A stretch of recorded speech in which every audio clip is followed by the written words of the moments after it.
Good day and welcome. My name is Mark Pegram from Stanford University, and I'm pleased to be your moderator for this evening's Total Health Conferencing program entitled Post-San Antonio Metastatic Breast Cancer Live Q&A Forum and Discussion. I'm very pleased to introduce a panel of experts in the area of breast cancer, including multiple disciplines on tonight's panel indeed. So let's just begin by having a brief introduction by each of our panelists. Could you please introduce yourself, your institutional affiliation, your interest in breast cancer or breast cancer research, and also what about this year's San Antonio excited you the most? This program's on metastatic disease, but for that question, I'll open it up for anything that you thought was the most exciting from this year's San Antonio. Can we please start with Kevin? Hi, I'm Kevin Kalinsky. I'm a breast medical oncologist. I'm at Emory University Winship Cancer Institute. And, my particular interest is early therapeutics. And, I think that there was a lot of interesting discussions of new molecules in metastatic disease. And I think we'll touch upon some of those. We also saw some interesting data in terms of biomarkers, whether it's gene assays or also circulating cells. And I think some of that we'll touch upon as well. Sunil? Yeah, I'm Sunil Badve. I'm a professor of pathology in the department, professor in the Department of Pathology here at Indiana University. My basic interest is in clinical lab, but I have a basic science lab which deals with DCIS and mechanisms of resistance in endocrine therapy. Jennifer? I'm sorry. Interesting public presentation was, of course, Kevin's, which was the RX and clearly a very important landmark publication of its time. Good. Jen, you're next. Great. I'm Jennifer Klemp. I'm a professor of medicine in the Division of Medical Oncology at the University of Kansas Cancer Center in Kansas City. I practice cancer genetics and have for about over 2 decades. And I'm also director of cancer survivorship program. Besides Kevin's talk, which was, I think, it's exceptional, not just because it's Kevin, but because he did such a great job just really framing the new data and updating us. But I also liked the change in format. So one of the, coming from a background in genetics, I liked the pro and con of Robson and Domachek, just kind of having a discussion. And I think taking it into new formats and seeing San Antonio evolve with our modern era was really refreshing. Those are great points. Thanks, Jen. Bisa. Hi, my name is Olabisi Ademuyiwa. I'm an associate professor in the Division of Oncology at Washington University School of Medicine in St. Louis. And I see all forms of breast cancer, but my research interest is mostly in triple-negative breast cancer as well as racial disparities. With regards to what I thought was particularly exciting at San Antonio, definitely Kevin's work. The RX Ponder results, I think, were pretty compelling. I was also quite excited to see the biomarker studies, particularly with regards to the keynote study, and then the Contessa. I had been waiting for the results from Contessa, so some interest in that as well. We'll touch on those during our discussion today, indeed. And finally, Kimberly.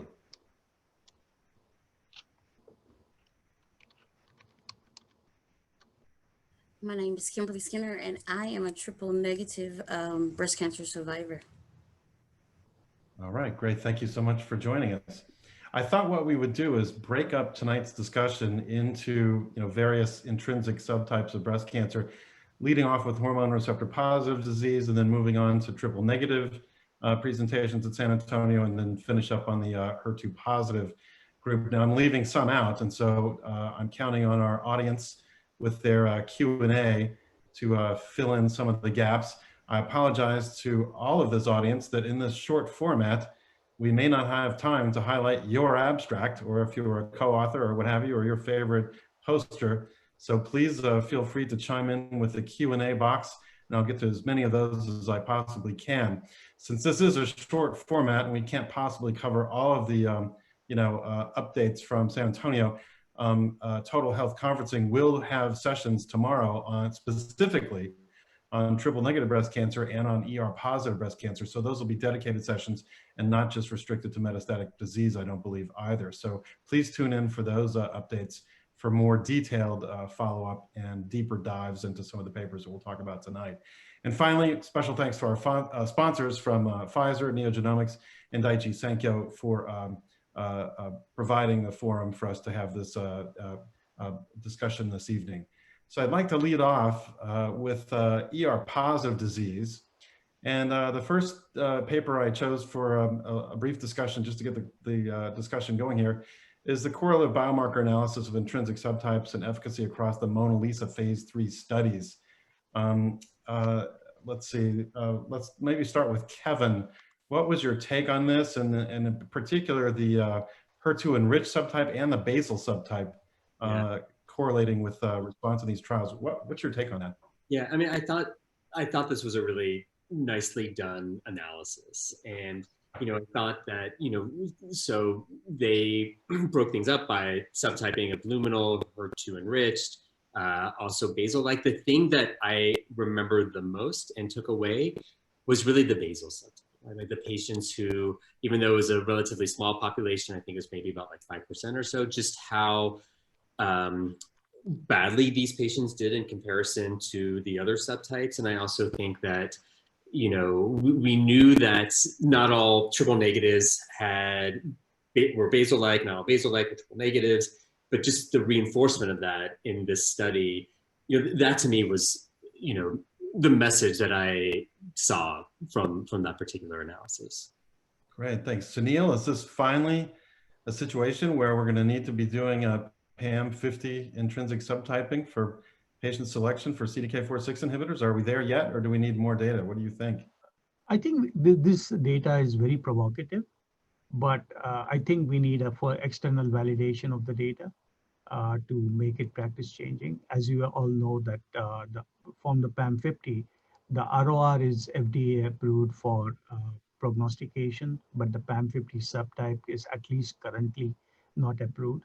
So the FDA approval would have to change a little bit in terms of trying to get it reimbursed for the subtype analysis. But, I mean, these are data such as these are very provocative and really need a good follow-up trial to figure out whether this is a cohort-based analysis impact, or is it for real? And if it is for real, then maybe we need to do, whether it's IHC, CK56, or for goodness sake, Vimentin in the original, one of the original papers was shown to be the best markers for basal-like cancers.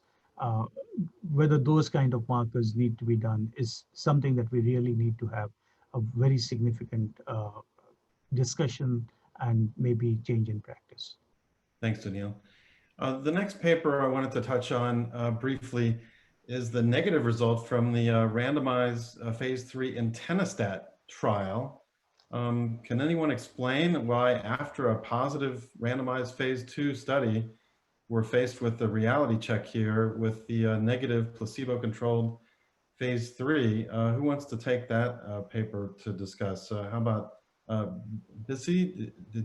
Were you surprised at this? What's your take on these negative results? I was a little surprised. I think we were all expecting the study to read out to be positive.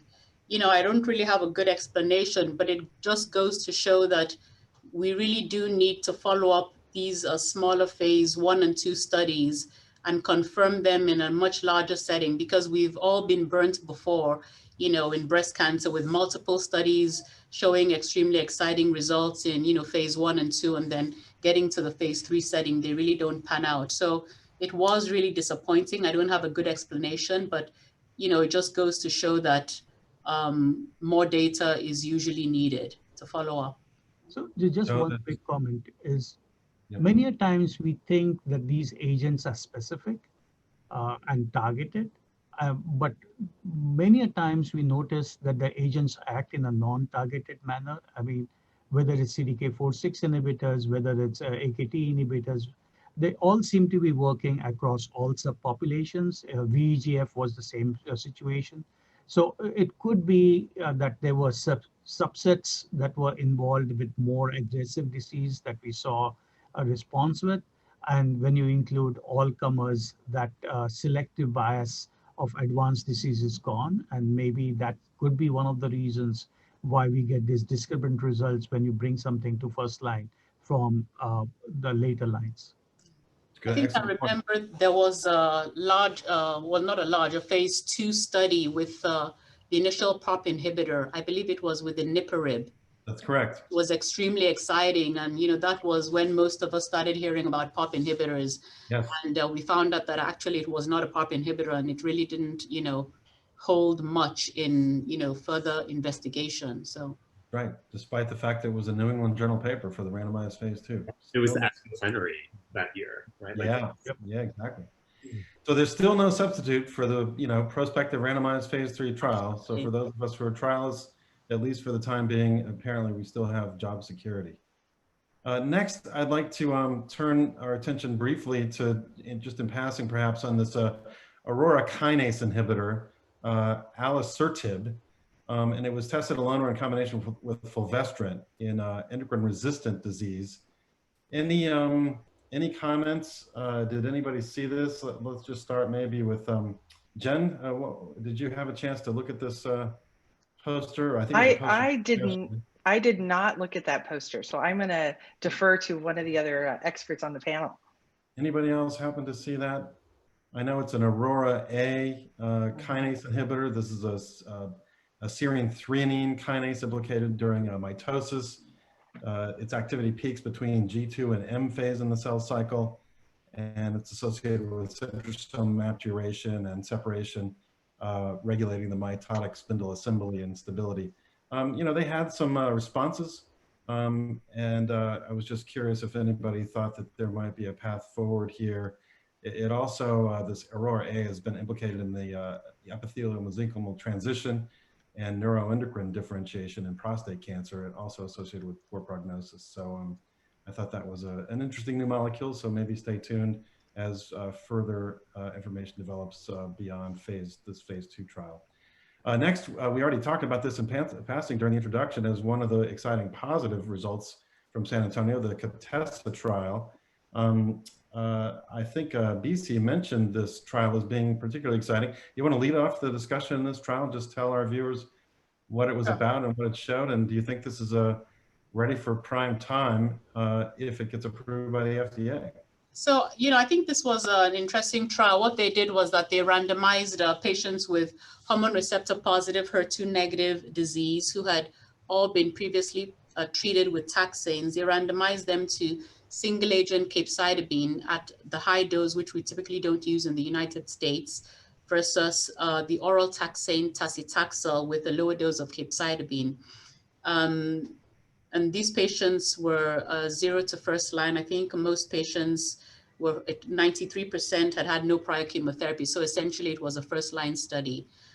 So obviously what they saw was that the response rates were much higher with the doublet, which we would typically expect with the doublet chemotherapy.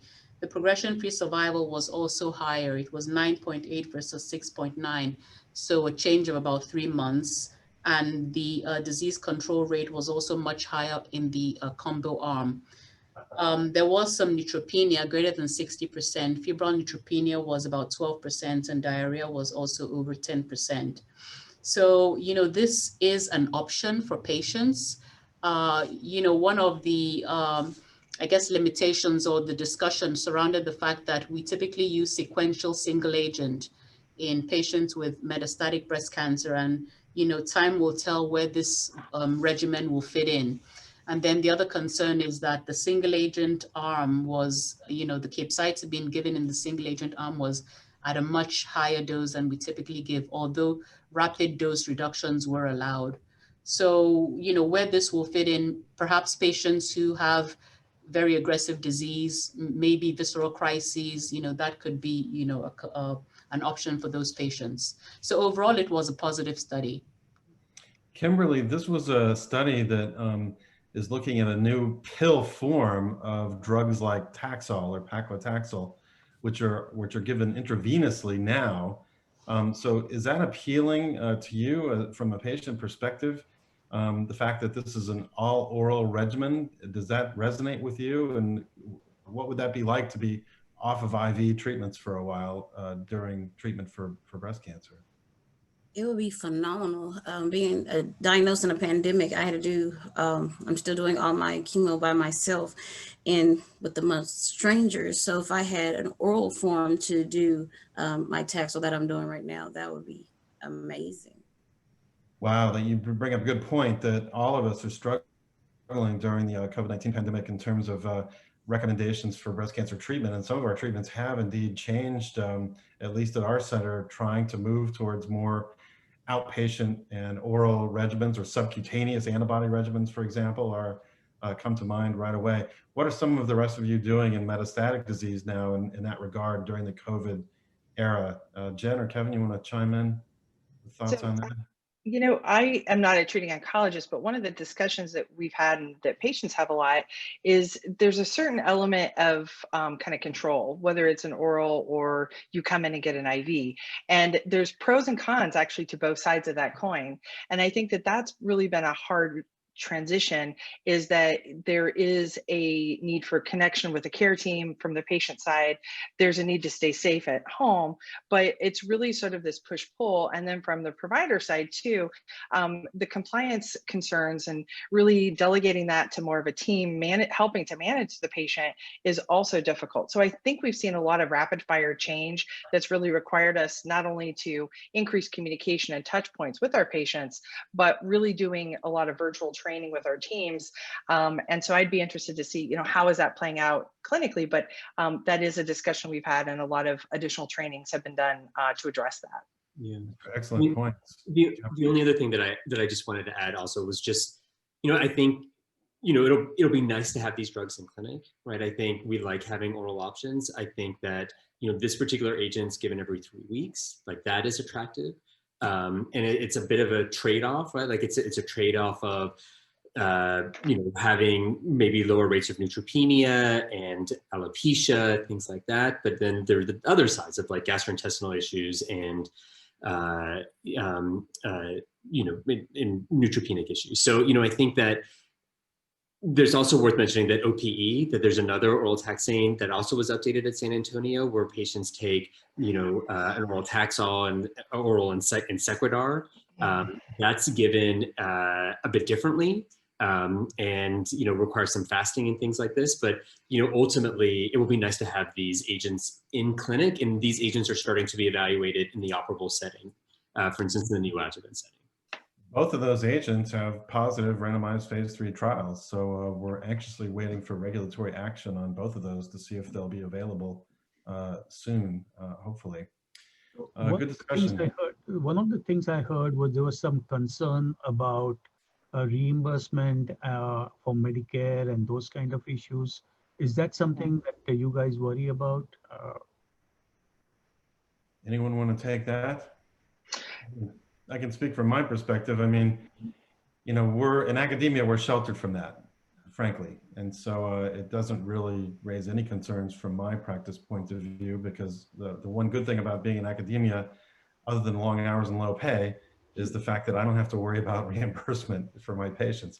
So I have a very skewed view, but I suspect in clinical practice, we may see some practitioners that, hang on to IV if reimbursement pressures are sufficient. Kevin, what's your take on that? Yeah, I have the exact same take.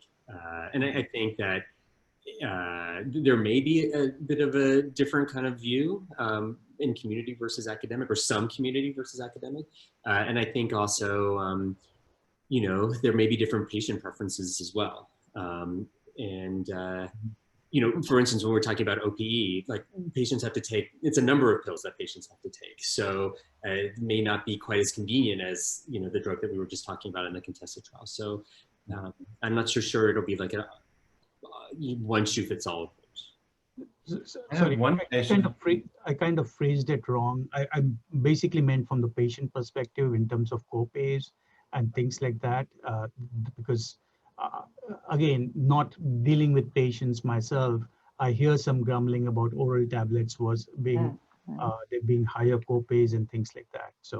So many states have oral parity laws which prohibit that now, or help with these different classes of drugs that wouldn't be considered like your reflex meds. So there's a whole new class of ways that those are reimbursed and with copays, and most states are dealing with that pretty well. I think the other thing that is happening because of COVID is some of the home health agencies that are being contracted to do things like immunotherapies and so forth. So those are things that we are seeing. So I will be interested to see how that continues to transition, because there is, once again, that kind of need for sort of oversight and supervision. And there are things, at least in our region, being pushed out through home health agencies for our Medicare age population.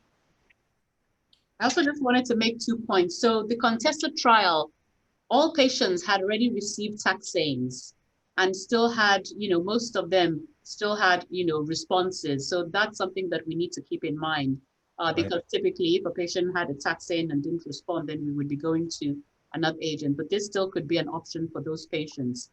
And then with regards to the patient co-pays, I still see a lot of problems with these oral medications, because, initially they're always so expensive. And many patients, we struggle and try to get, assistance with different foundations and, drug support from the company. So it's frequently still an issue for patients with oral chemotherapeutics.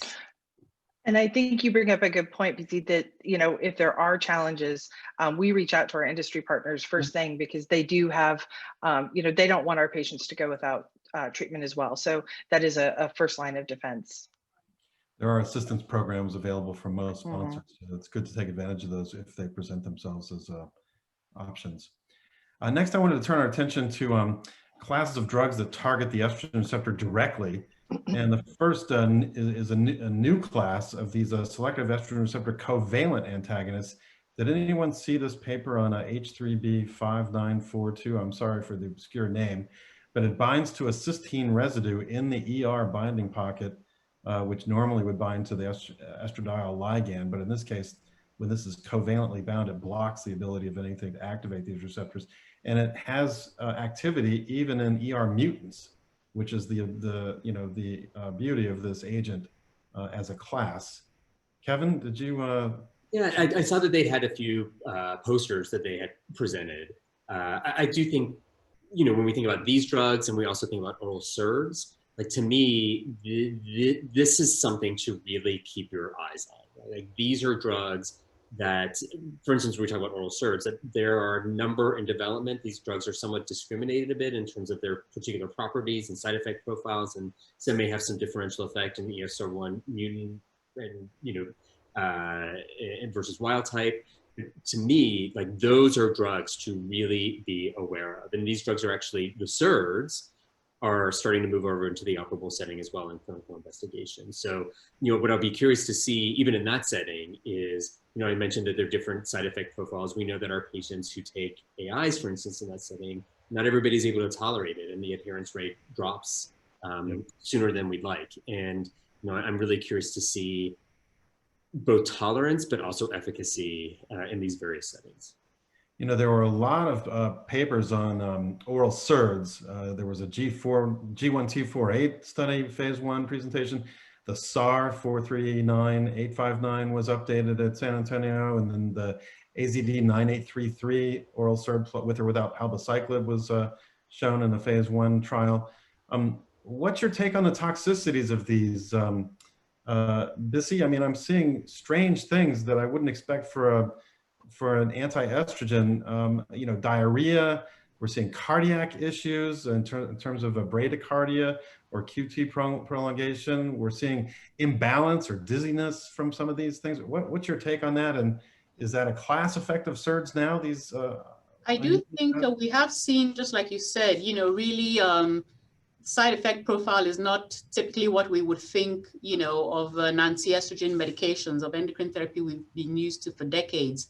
So just, when Kevin was talking, I was really thinking that I do agree.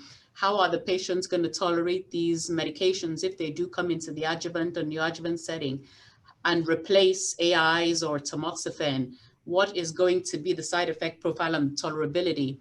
Is it going to be an issue with dosing, interruptions, which potentially might compromise, patients' cure rates? I do think these are the concerns with the class.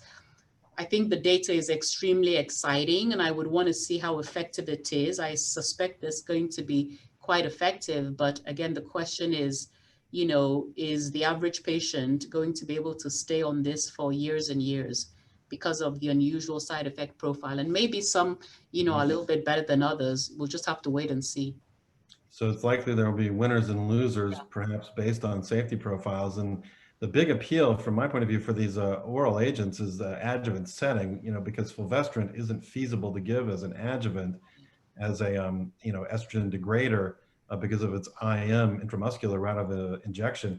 So if this class of drugs could replace fulvestrant in essence in an adjuvant setting, and if they're superior to AIs, then that could be really practice changing. So stay tuned for more updates. This class of drugs have now moved into phase 3 pivotal trials in metastatic disease. So we will get answers probably sooner than later. Another class of agents I wanted to talk about is based on this update from Debut Tripathi on MONALEESA 7. There was an overall survival update. Where does that put us now in terms of nuances between the 3 approved CDK4/6 inhibitors? Kevin, you want to take that one? Is it really true that since a couple of these drugs have OS differences, does that mean that they're better than let's say palbociclib that may not have a statistically significant phase 3? Yeah. What do you think? I think that's, to me, I'm still awaiting the results of Paloma 2, where I think that, when, we should always be cautious when doing cross-trial comparisons, but, and these drugs have never been directly compared to each other, but the hazard ratio in the metastatic setting is really similar when you look at things like PFS.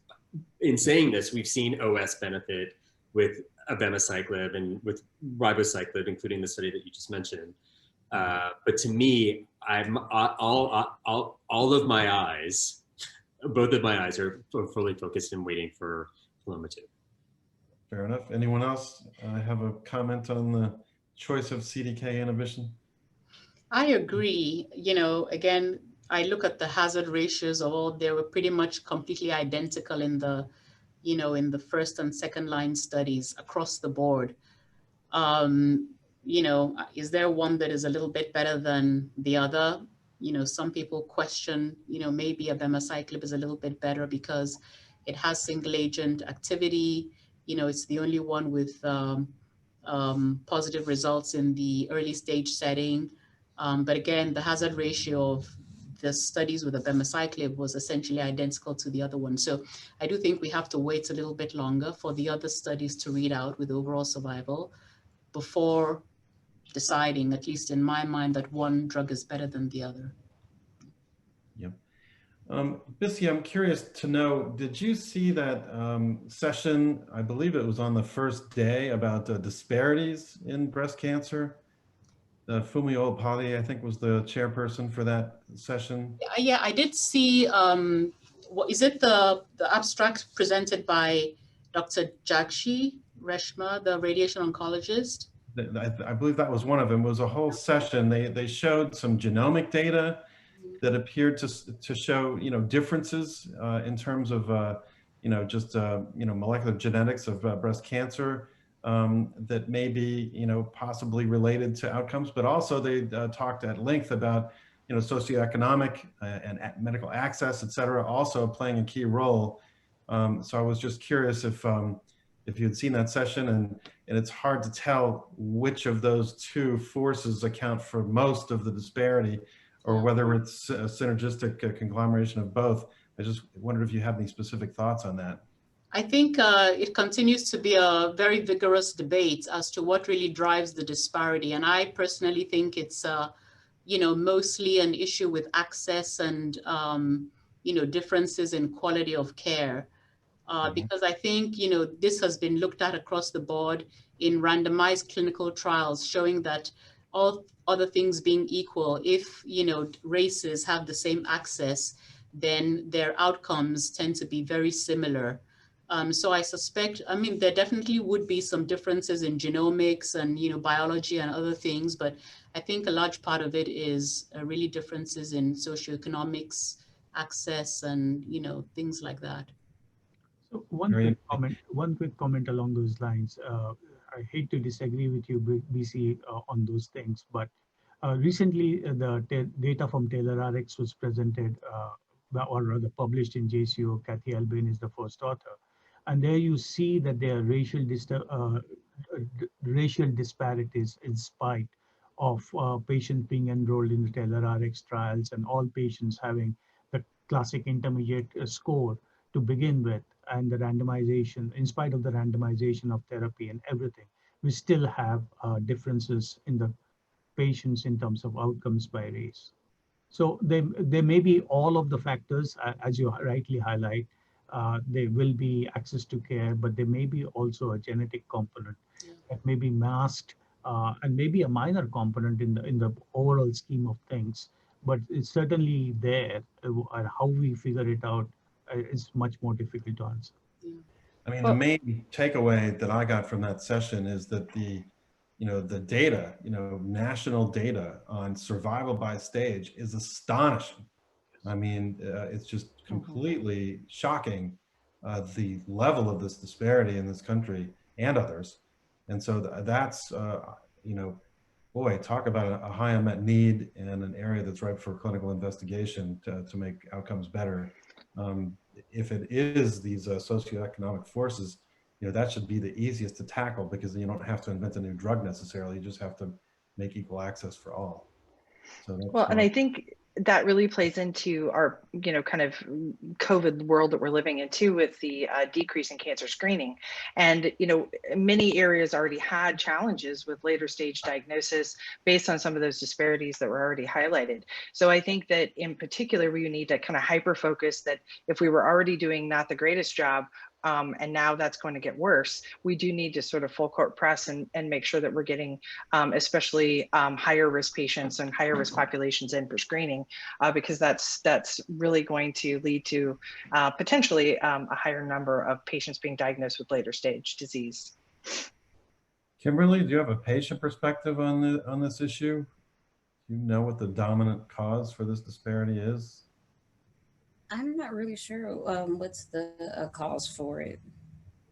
Yeah, it's an open research question, to be sure, and it's an important question that needs to be addressed urgently. Well, thank you for that discussion on the ER positive papers that I chose. I'm not seeing any questions just yet from our audience in the chat, so we'll move along to triple negative breast cancer. By the way, if there are questions that come up from our audience, the live audience, on any subtype of breast cancer, feel free to chime in and type them in at any time, and we can always double back to other topics later on during this discussion. So the first paper I chose for discussion for triple negative breast cancer was, of course, the Keynote 355 study. Kevin, can you tell us a little bit about that study, the results, and is this changing practice? I know it got an FDA approval, so where do we stand? Yeah, I mean, I do think that this was a practice-changing trial. So, at San Antonio, we saw updated data, in particular, PFS data, and there was reshowing of response data. And, it's clearly those patients who have combined positive score of 10 or greater who seem to be benefiting. And there were some additional, and that's what the FDA label, states, is using that particular assay for determination of utilization of pembrolizumab in the first-line setting. And there were some additional data that looked at some of the subsets of what chemotherapies patients had received, if they had carbo-gem or Taxol or nab-paclitaxel. The study was not designed to answer that question, but in the carbo-gem population, that was the majority of patients. But one discriminating feature from this study compared to Impassion 130 is one that patients could have had multiple chemotherapy regimens. And then also you had this 6-month allowance of interval from completion of your operable therapy to the time of relapse, as opposed to Impassion 130 that required a year. So that had some more, early relapsers that were included in that. And I do think that, this just kind of furthers the demonstration that this is a viable drug and something that we would use in clinical practice. We're still waiting the overall survival data, so that's something that I'm curious about. But clearly the trend kind of remains the same, and for those patients with CPS 10 or greater. Sunil, different IHC methods are used for detection of PD-L1. I'm sure you're tired of talking about this, but now, in light of this CPS score being an on-label, biomarker for patient selection for pembrolizumab with triple-negative breast cancer, are you gonna run both SP142 and the CPS 10 scores in your lab there? What's the story on that? I mean, this has really been, PD-L1 has really been a very trying assay for all of us in the pathology lab there, because there are multiple assays, all of which behave slightly differently. But the good news for us in the lab is 3 of them kind of do similar things. The 22C3, which is the keynote assay, the 28A, which is used by BMS, and the SP263, which is also used in some of the other drugs. They all kind of show more or less the same cases as positive. On the other hand, the SP142, which is predominantly immune-related scoring system, that tends to behave significantly different. And as you can see, there was data that Hope Rugo's group presented on behalf of the Impassion 130, that there's significantly higher number of cases that are going to be positive with 22C3 or any of its other companion diagnostics as compared to SP142. In that particular study, they showed that the response was significantly enriched in SP142 positive cases for atezo. Now, of course, the keynote study is associated with 22C3. This is present in a significantly more number of cases, and the data is fairly compelling. The problem, of course, is doing one or both, because we in pathology do not have often an idea as to which particular regimen the patient is going to be targeted for. So we, as an institution, have taken a stand of doing both. So we will, in the near future, start doing both SP142 as well as 22C3 on every patient with triple-negative breast cancer who might be considered for immunotherapies. But this is tough because the kits are not cheap. They require a lot of effort. And most importantly, the interpretation of the slides is difficult. This is not your classic HER2 that you can see from a mile away that it's positive and be done. This is where you really need to spend 5 to 10 minutes per slide. There's a lot of heterogeneity, and it's easier if you have a small biopsy, but on excision specimens, you can spend a lot of time. And clearly, there's a little bit of training involved, and Dako Agilent has been doing some training. Merck has been doing some training for a long period of time, predominantly in the ex-US population, but also in the US in the more recent times. And I would strongly recommend that any person interpreting PD-L1 should get trained for interpretation of slide, because it's really difficult. Interestingly, I had a meeting this afternoon with a very large commercial, genomics company, and they've decided after San Antonio to run both. In addition to their genomics panels for breast cancer, they're going to run both simultaneously for all the breast cancer samples, interestingly. So I thought that was a milestone, to say the least. Next, I want to talk about the tolerability of these checkpoint antibodies. We saw a paper presented by Elizabeth Mittendorf, which to me was a little bit of a surprise, that showed all these quality of life patient-reported outcome metrics in patients that were randomized in a randomized controlled trial of atezolizumab. And the remarkable finding, I thought, from this paper was how well it was tolerated. Bissy, in your experience, despite the fact that this class of drugs can cause autoimmune phenomena from head to toe, I mean, we're talking hypophysitis with panhypopituitarism, we're talking about iritis, thyroiditis, pneumonitis, myocarditis, adrenalitis, gastroenteritis, dermatitis. I thought with all these toxicities that we would see a big difference in outcomes from the patient's perspective. What's your take on this? Are they really that well tolerated?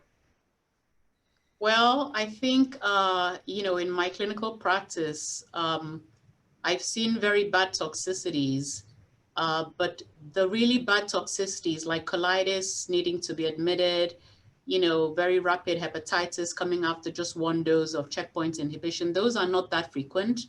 So again, the serious side effects are not, I haven't encountered them that frequently. Many patients need thyroid replacement. I think that's pretty common. There is some fatigue with the agent, which many patients have. I've seen rashes in a fair amount of patients, but you know, the serious toxicities are really not that common. At least I haven't encountered them all that commonly. I don't know what Kevin's, you know, what you've seen in your practice.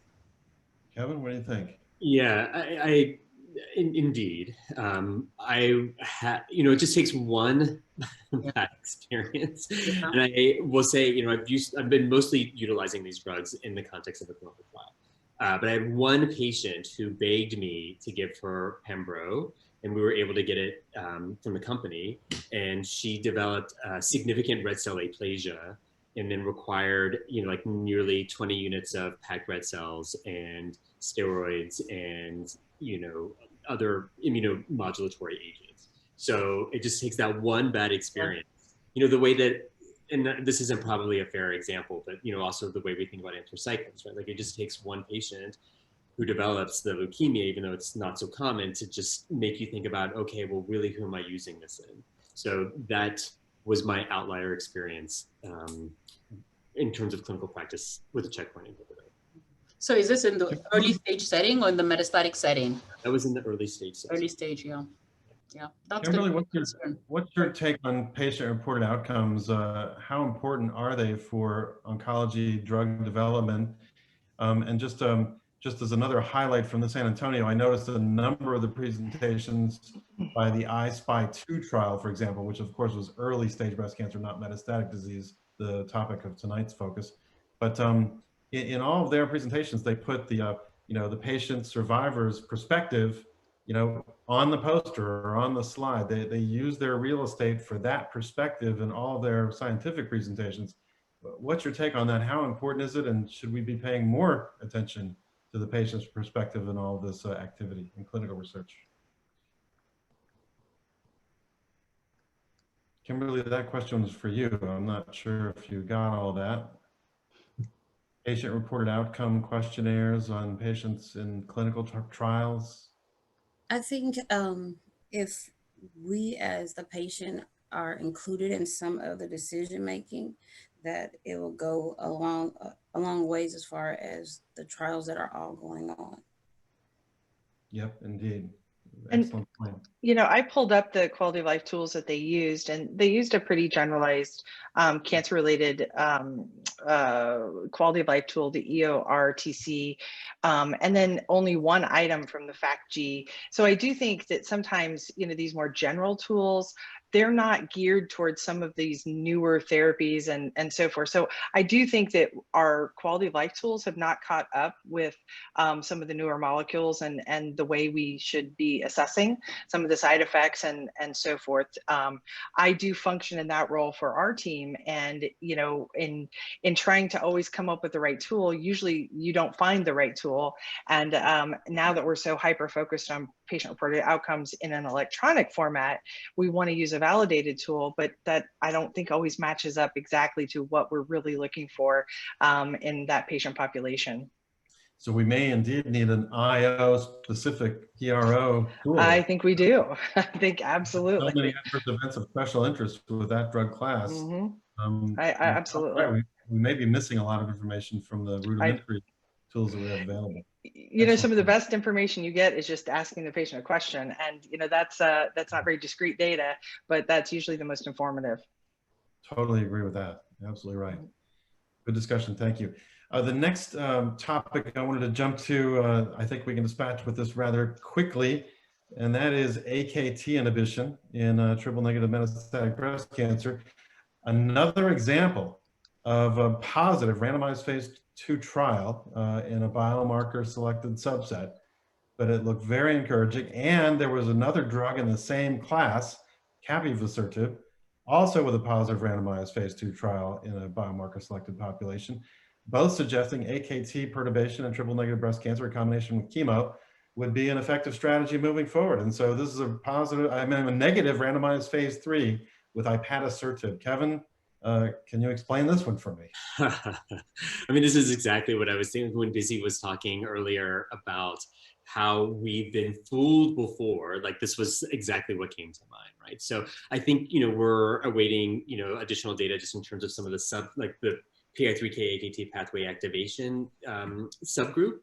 But it's disappointing, right? Because the phase 2 looked really quite promising. And, I think maybe, I'm still kind of hopeful for some benefit for patients with ER positive disease. We saw from the FACTION trial with capivasertib, the other AKT inhibitor that you mentioned, some really nice data. And hopefully we'll have a subset of patients, beyond those specifically who have like AKT1 E17K mutations, which is a small population of patients.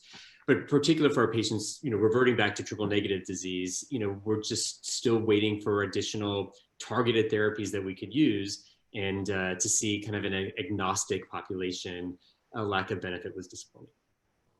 Yeah, this is probably the biggest shocker for me was this negative trial, because based on the randomized phase 2 data with 2 different agents in the same class in similar patient populations in phase 2, to have a negative phase 3 is astonishing. But didn't the AKT phase 2 trial show that the response was in all subsets? That was to me kind of worrisome. The PI3 kinase drug was supposed to be much more mutation specific, but the AKT data was in all subtypes, whether it was PTEN positive, PTEN negative, AKT mutated, not mutated, PI3 kinase mutated, not mutated. So if I'm remembering right, it was in the biomarker data did not quite support. And this has really been a major problem in our targeted therapies, whether we talk about VEGF therapy, which was supposed to be anti-Avastin or bevacizumab. Again, that was acting in a non-specific manner. We are having a lot of these issues where in cell line and experimental models, it's very specific, but in patients that seem to be in a non-specific on at least non-biomarker related activity.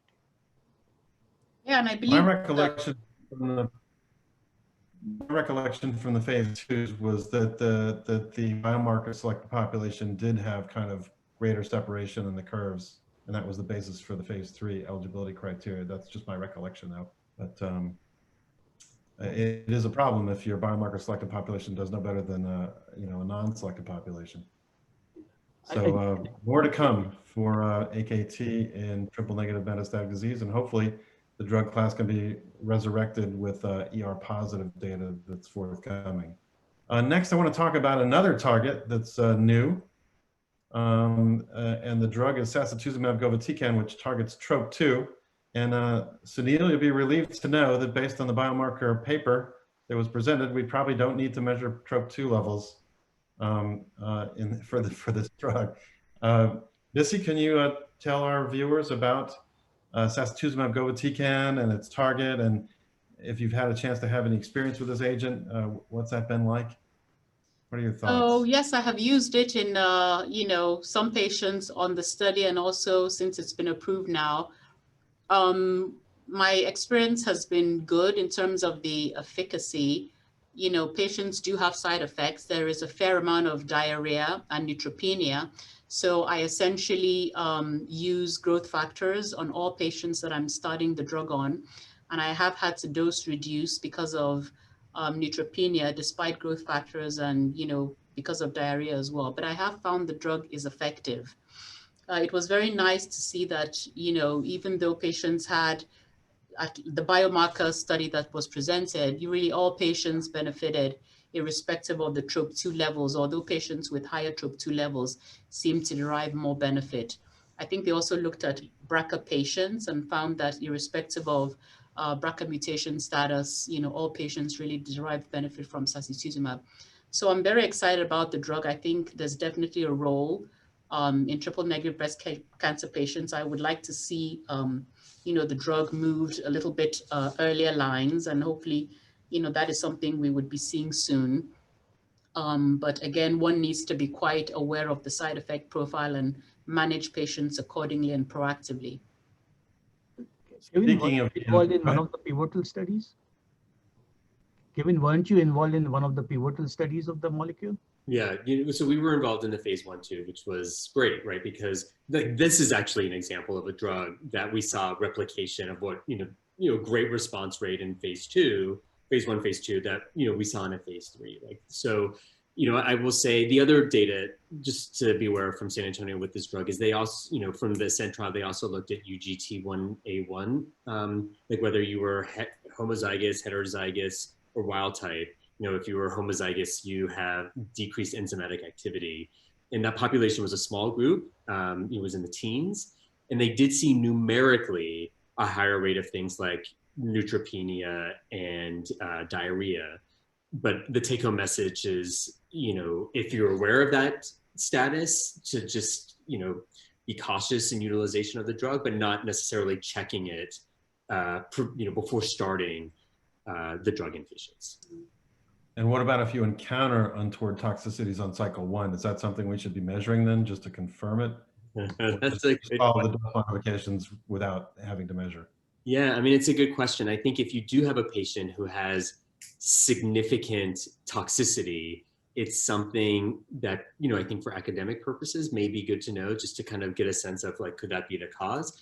I'm not sure it will necessarily change management, but it could at least give you a sense of the etiology. And that's the kind of patient that you should just be monitoring closely and giving growth factors and looking out for diarrhea, things like that. Yeah. All right. Good points. Bisti mentioned the subset analysis for sacituzumab govitecan vis-a-vis the BRCA mutant status, which brings me to another paper that I wanted to highlight. And I'd like Jen to make comments on this. This was a paper of the PARP inhibitor talazoparib beyond BRCA mutation.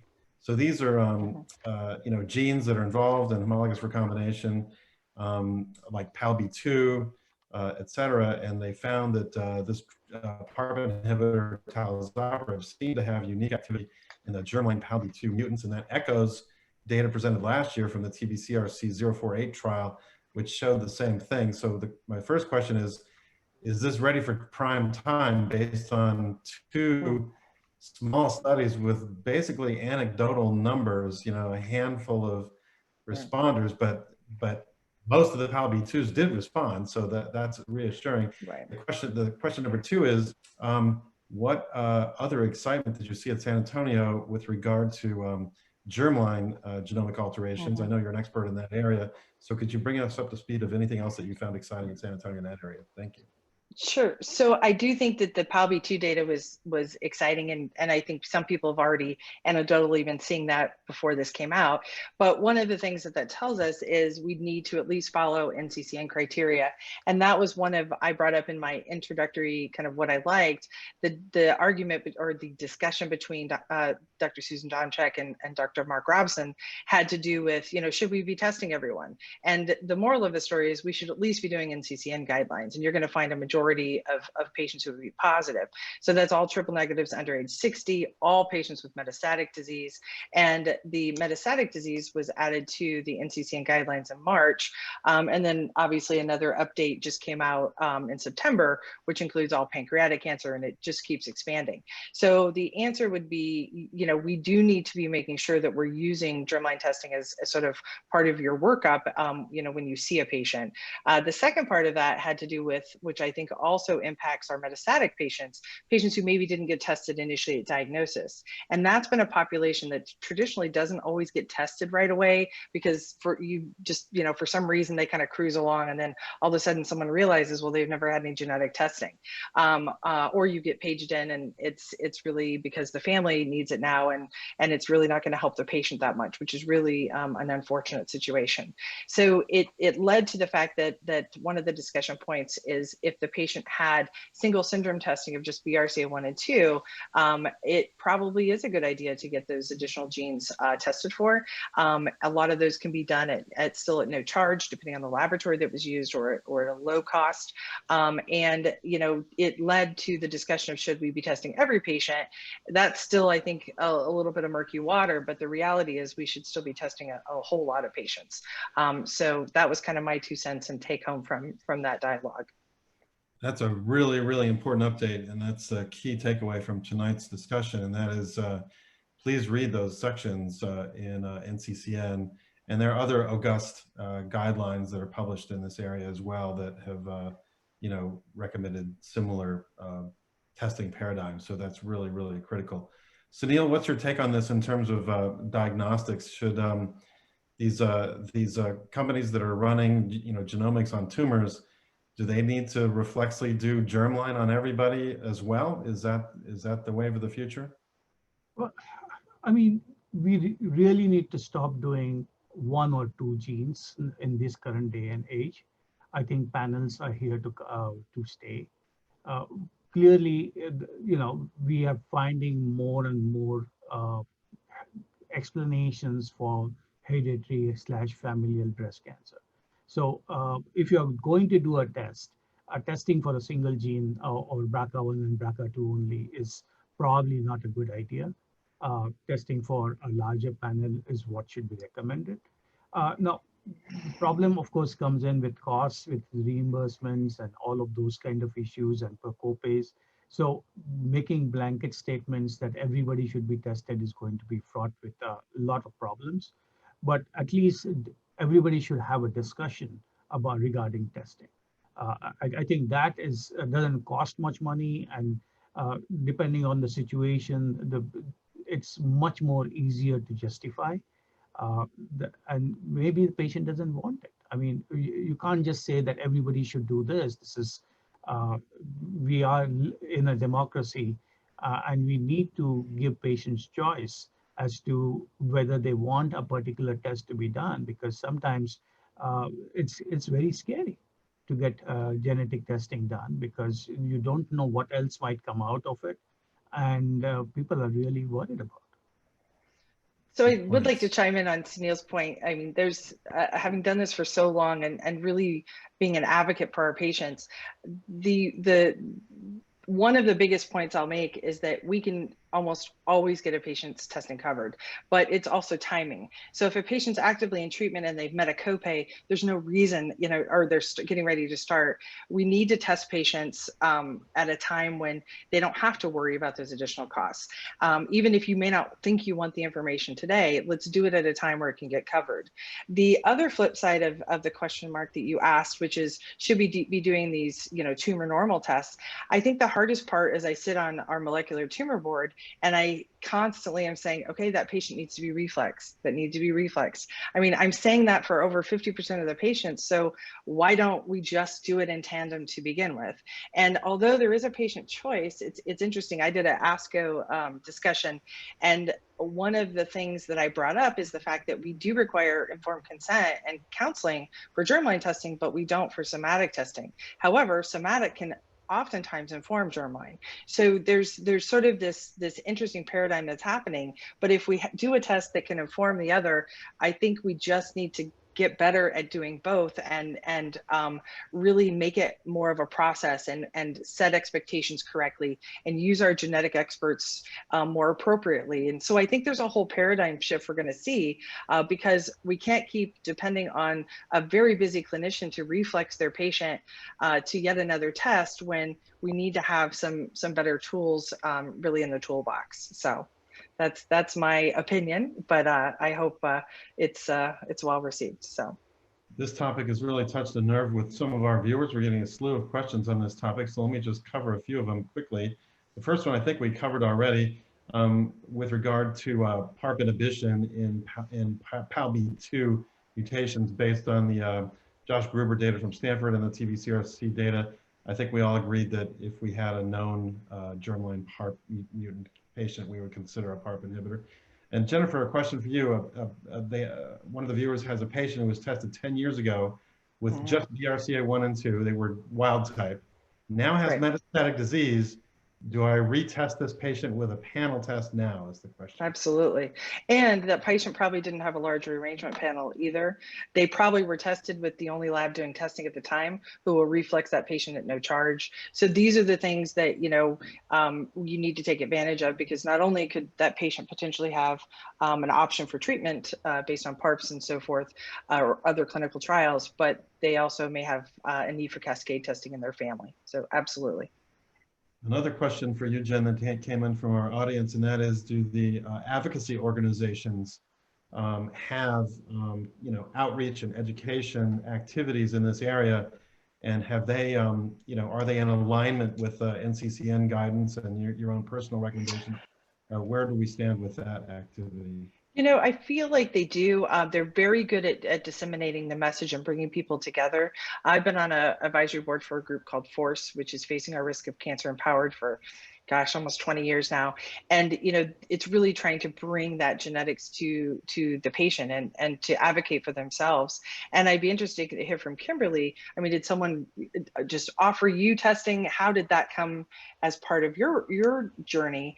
But this is a dialogue that we should be having, in some way, shape, or form, and normalizing with every patient. So it's just part of that expectation versus, making it the special thing that we have to do. It has to be part of our standard conversation. Then it gets less clunky. It gets less, we don't have as many missteps.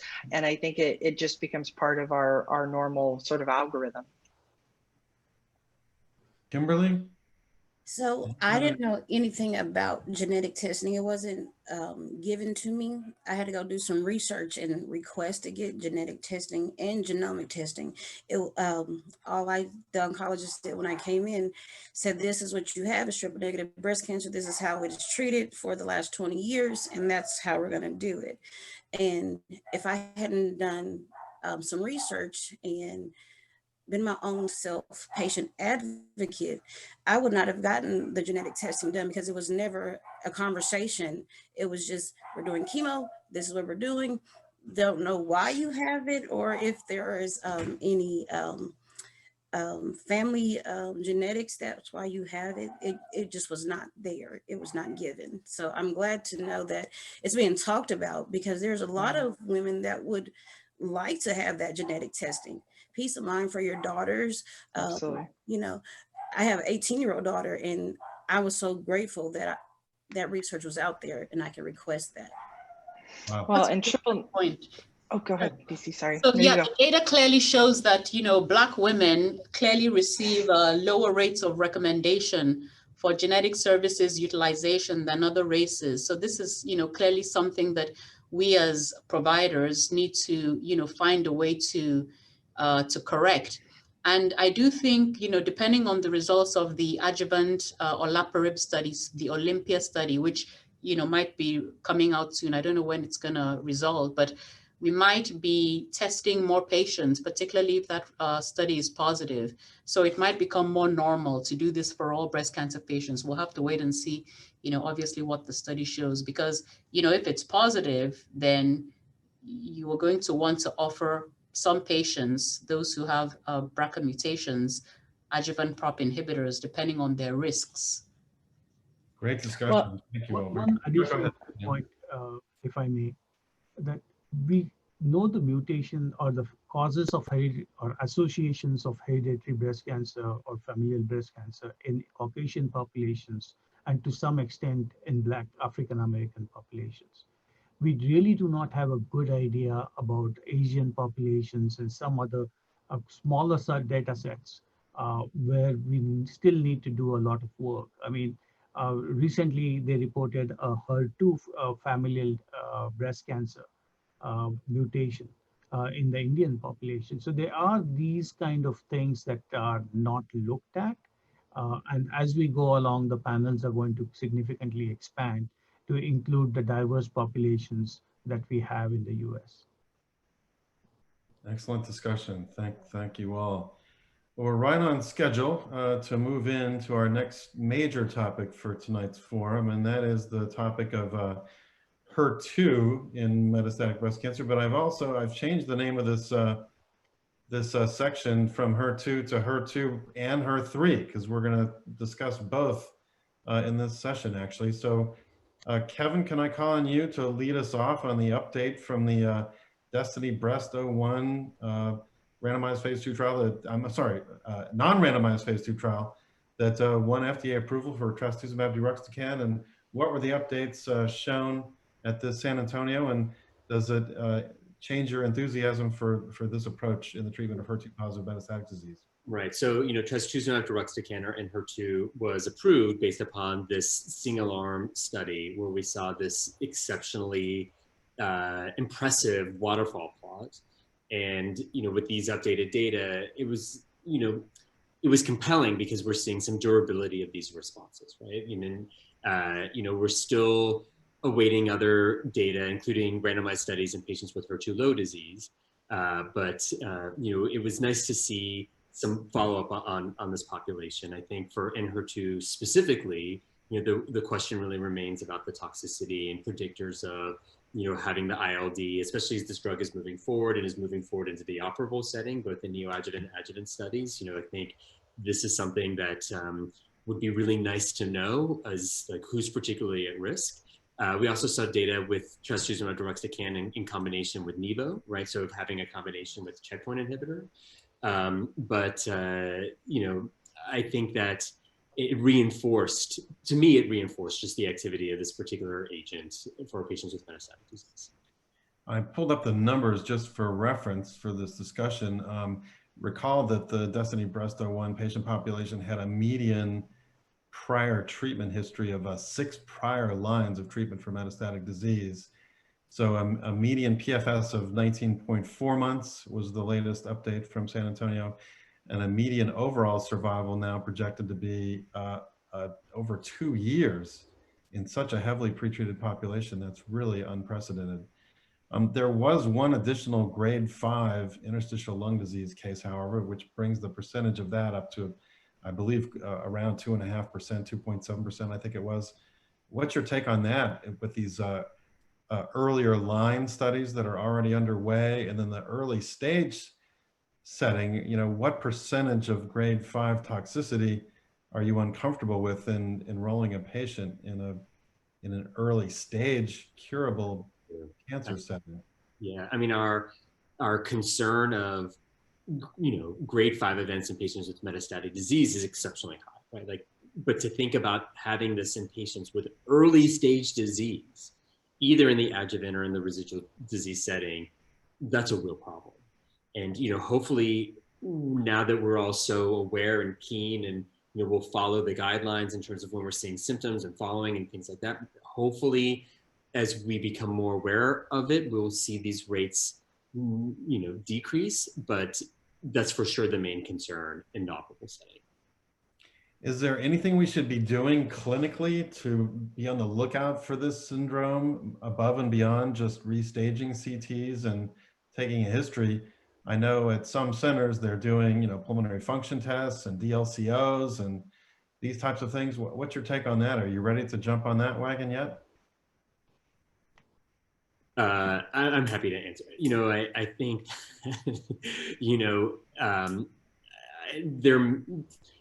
it may be helpful to have just a baseline test, but in terms of what the guidelines are, in terms of the recommendations, at this point, to my understanding, it's really just based upon symptom, what patients are reporting. And I think that that's also kind of part of the issue, right? Is that we just don't have great clinical predictors or other really great ways of monitoring for this. Yep. Which segues nicely into what is HER2 low. And I'm sure you, Mark, you have done some seminal work in this particular area, so you have your thoughts. So from the practical point of view, we find it very difficult. We are calling anything non-zero. We're being just a bit more careful about calling anything non-zero as 1+, and we really don't know what to do. So what are your thoughts, having done some original work in the area? I would really like to get your insights on that. Well, it's remarkable that you brought up this topic because I was just about to call on you with the exact same question. So you should take over as moderator for the rest of the program. Well done. Basically, if, I just talked to my colleagues who are experts, and that means they're pathologists. So I talked to Mike Press about this, and his take is that, these antibodies were not designed to discriminate low levels of HER2 expression at all. In fact, they were designed for exactly the opposite, and that is to catch all the high protein expressors. And so nobody really cared about nuances between 0 and 1+ and 2+. But now we need to care, because now we have a therapeutic that might actually have important clinical activity in the so-called HER2 low space. And that begs the question, is there really a difference between HER2 0 IHC and HER2 1+ IHC? I mean, that's really where it comes. If you do a frozen section on breast tissue, even normal breast tissue lights up like a Christmas tree. Yep. So there clearly is, even on normal epithelial cells of the breast, a lot of HER2 molecules that are there. We are artificially kind of killing a lot of molecules by the formalin fixation that we use. Yep. Again, that was the recommendation, to use the formalin fixation, because alcohol better preserves the molecules on the cell surface, and giving rise to what we used to call false positive results with IHC. And we really don't know. And this is a brave new world. And it kind of worries me that we are using old assays that were not meant for purpose to kind of reclassify and identify cases of HER2 low. This is really the most troubling part of the very good drug that we have. Yep, I echo that sentiment. And Mike Press, showed me some of his published work looking at just HER2 transcript by real-time PCR and comparing, 1+ IHC versus 0 IHC, and the transcript levels are about the same, suggesting that they might have the same protein levels also if you remove the formalin fixation and paraffin embedding step. So I think that'll be a really important question. I know that the sponsor, the manufacturer for this agent, is aware of this data and this nuance in terms of discussion of IHC 0 versus IHC 1+, and I'm told that they're committed to exploring an IHC 0 cohort by IHC to see whether this antibody drug conjugate has activity in that subset in particular. So it looks like the question will be addressed. Just a small point, the number of 0 cases is like 5 to 10% of all breast cancer. So we are talking about almost 90% of breast cancer patients being eligible for this particular drug. So it has a potential of really being a major game changer for all breast cancers. Yep. Yeah, especially if you include the zeros. But even with the 2 and the 3+, it's still a very high fraction of breast cancers, including triple negative breast cancers. A subset of them have 1 or 2+ IHC HER2 expression, as well as the steroid receptor positive patients. And so if they've run out of endocrine options, this could step in to fill the gap in metastatic disease, in theory, if it's active enough to merit regulatory approval in that setting. You mentioned the nivolumab TDXD combination, Kevin. Obviously it seemed to be feasible in terms of safety signals. There were really no deal breakers in my estimation, but the point estimate on the phase 1b response rate was similar to the single agent TDXD data.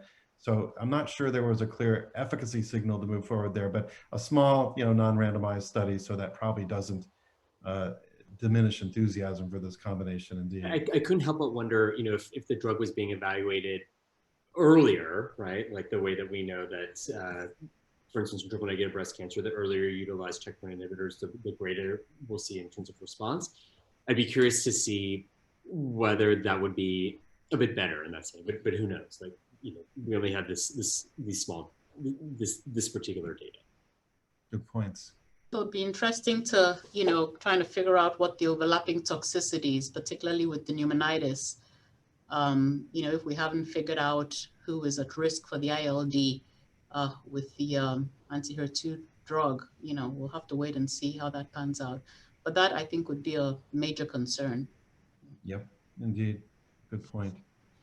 Next, I wanted to talk about the update that Erica Hamilton presented on the HER2 Climb study. They showed the outcomes based on hormone receptor status. BC, did you have a chance to look at that presentation? And if so, what's your take? Does it matter whether you're HER2 hormone receptor positive or not for the HER2 Climb tucatinib-based regimen? I don't remember exactly, the discrimination according to hormone receptor status and what the numbers were, but, if I recall, all patients benefited. Those who are hormone receptor negative versus positive all benefited. I think what was more compelling to me was the degree of benefit in the CNS, patients with CNS metastases. So the data definitely held up, and the drug is extremely active for patients who have metastatic disease to the central nervous system. I think the estimate was a 68% reduction in the risk of CNS progression. So that's huge. And many of these patients had untreated and I think possibly progressing brain metastases. So this has been a real area of clinical need, and this is a great option for patients. Do you think there's any merit to the consideration of the use of a HER2 TKI to prevent the onset of the first brain metastasis, even based on the HER2 Climb data? There was some data shown at ESMO, I believe, showing brain progression-free survival was the metric actually, and it was significantly higher in the tucatinib group in an exploratory analysis. Is that something we as clinicians should be thinking about? Can we prevent brain metastasis? I think so, because we know that as HER2 positive patients live longer and longer, which they are doing with all the exciting therapies that have been brought to market recently. They end up with brain metastases. A good proportion of patients end up with brain metastases. So if we have an agent that can prevent that, that is huge in terms of improving patients' quality of life. I think the issue would be, if we're talking about this in the adjuvant setting, how long do we treat patients with this agent for, and what is the tolerability going to be? These patients are heavily treated with TCHP, chemo, Herceptin, pertuzumab. Some of them get TDM1 if they have residual disease. And then adding this on could, potentially be an issue with quality of life and tolerability in the adjuvant setting. But I do think it's a worthwhile question. Great. Next, I wanted to talk about HER3 for just a little bit. We saw interesting data presented on a molecule that was mentioned earlier in this discussion, U3-1402, which is a HER3-directed monoclonal antibody to which is conjugated, deruxtecan. So this is trastuzumab deruxtecan, except it's a HER3 antibody instead of trastuzumab, but the same linker payload combination with the topo1 inhibitor payload. Kevin, what's your take on this molecule, and were you impressed with the phase 1 and expansion cohort data presented at San Antonio? I think that this is an interesting molecule, and I know that they're developing this like in other histologies, like lung cancer, for instance. But I mean, I feel like there are some nice responses that are being seen. So to me, this seems like something that's a potential, viable ADC in our treatment of these patients. Sunil, do we need a companion diagnostic now for HER3 if this agent is successful?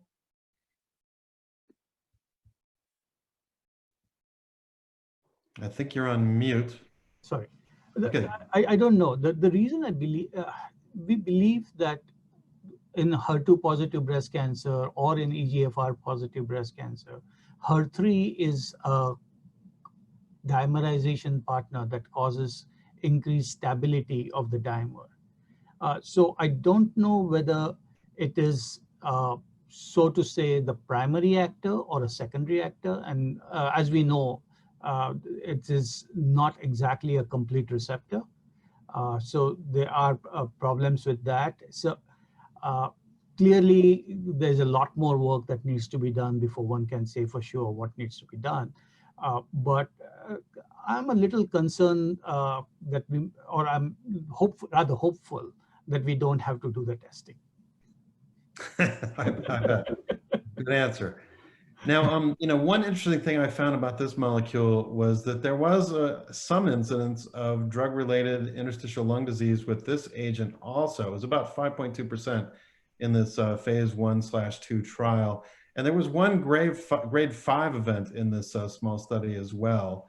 So they recommend attention to follow up of pulmonary symptoms and careful monitoring for this agent too. So I had thought that in the case of trastuzumab deruxtecan, we're probably looking at HER2 as a target in pulmonary epithelium, which Mike Press had published back in the mid-90s that HER2 is expressed in normal lung epithelium. So maybe no surprise, you might see some pulmonary toxicity with HER2 targeting agents.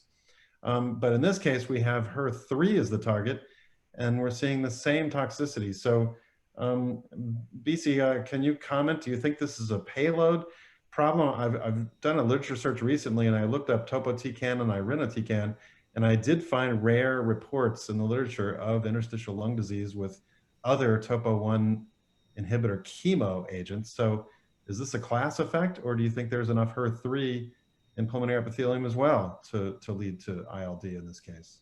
I'm not sure if it's a class effect because, we haven't really seen a lot of, at least as far as I know, I haven't been using a lot of, topo inhibitors in breast cancer, but, in other tumors, I don't think there's been a big issue with interstitial lung disease as far as I remember.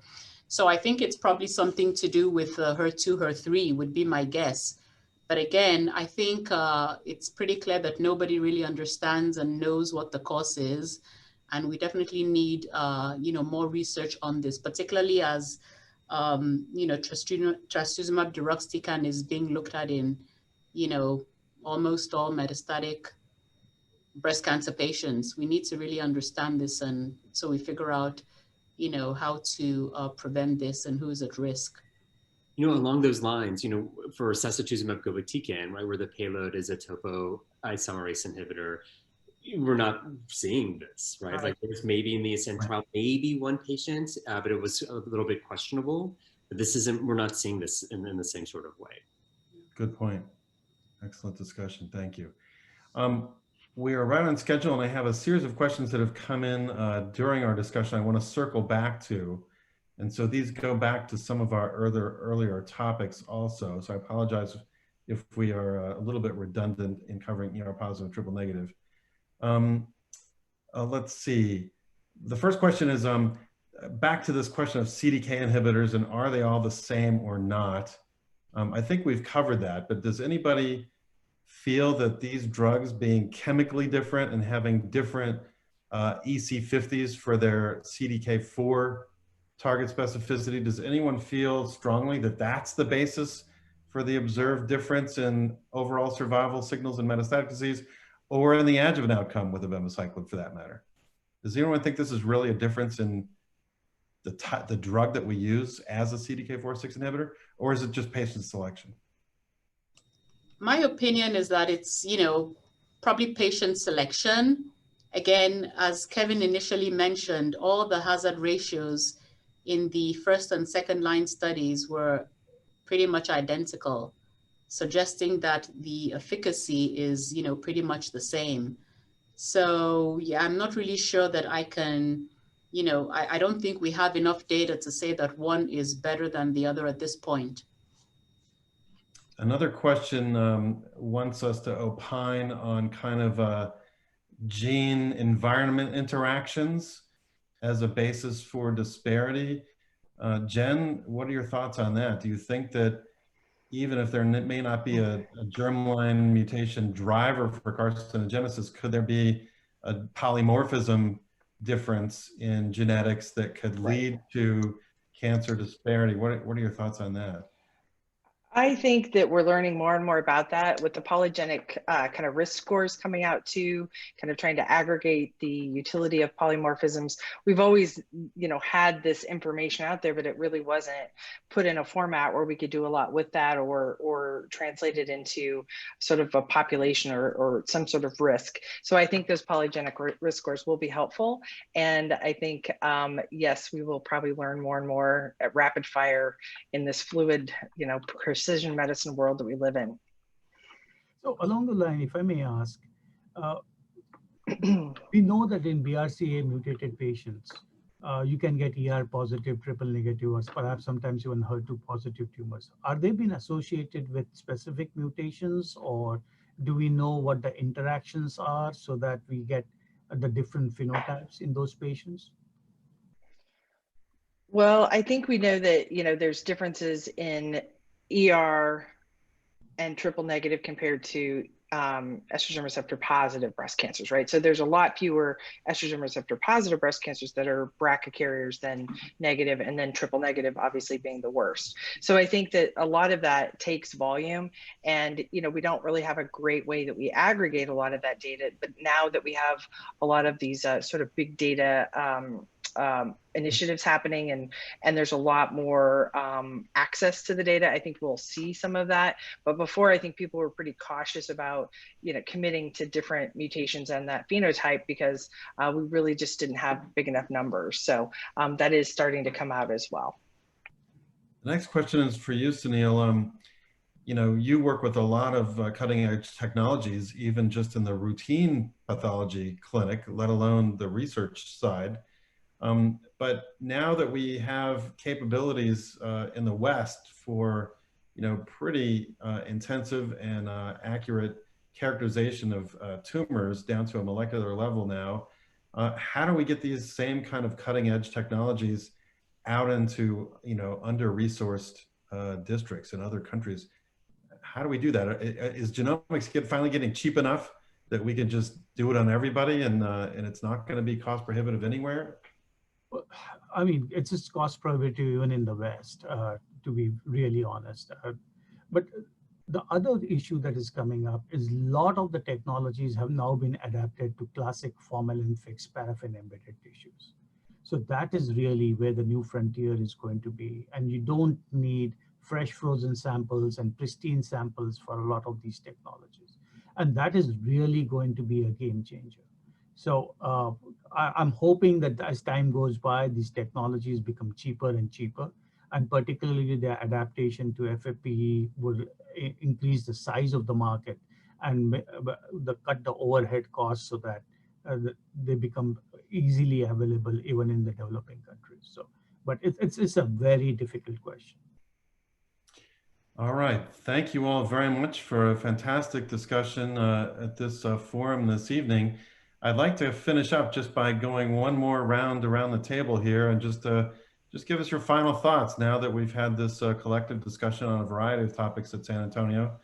And I wonder, to lead us off, maybe Jen, you want to start, and then I'll call you each Sure. in conclusion, just your key takeaways. You bet. I think just listening to our discussion tonight, I think the key takeaways are, we have a lot more information guiding decisions. You have a lot more choices. There's new molecules. So we're really in this very active and metastatic disease is not static. And I think the hope for patients is opportunities and really kind of next steps. And I think you even listed, Mark, as one study was like 6 lines of prior therapy.